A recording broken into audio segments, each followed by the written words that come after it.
Bom dia, Ítalo. Bom dia a quem nos assiste. Bom, alguma exploração política, não, há bastante exploração política. Menos mal que seja uma exploração de quem é aliado do presidente e tente tirar proveito nessa perspectiva de que a exploração poderia ver pelo outro lado, né? Agora, essa situação, no sentido de até de aproveitar negativamente o quadro de saúde do ex-presidente. O que há aí, Ítalo, os médicos têm relatado isso, o Bolsonaro é um paciente muito indisciplinado, né? Quer dizer, ele desde o episódio da facada, claro que ele precisa de um acompanhamento, ele precisa de uma situação mais regrada, né? Ele precisa ter os cuidados especiais em função dos resquícios, das consequências que ficaram daquele evento violento, né, que foi muito grave. E nem sempre ele segue essas orientações, e isso é um problema que de vez em quando resulta nesse tipo de situação. E cada cirurgia dessa, além do tempo, 12 horas ontem, deixa uma série de consequências com as quais ele tem que lidar posteriormente, né?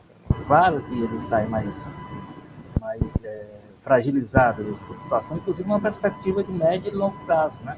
Não é só a fragilidade pela violência, digamos assim, da intervenção, de uma intervenção que dura meio dia, né? 12 horas é um tempo bastante longo, tem essa consequência direta, e depois tem a necessidade, claro que isso deixa algumas sequelas com as quais ele precisará lidar a partir daí.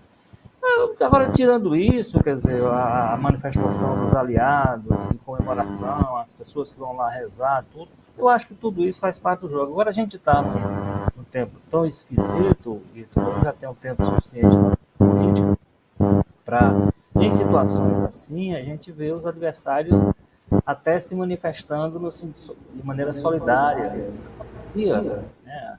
Há muitos anos, no passado da política brasileira, isso acontecia.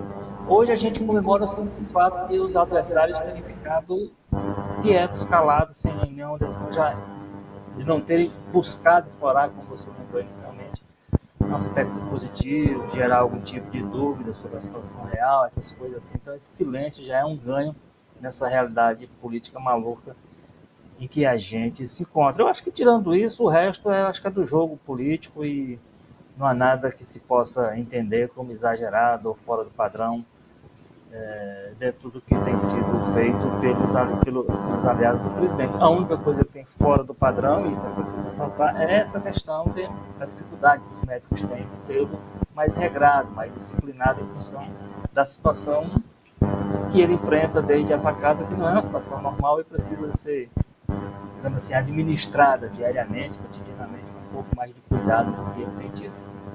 Perfeito, Walter. A gente está com um probleminha na sua conexão, a nossa equipe vai consertar para poder a gente ouvir você ainda mais claramente. Tem outro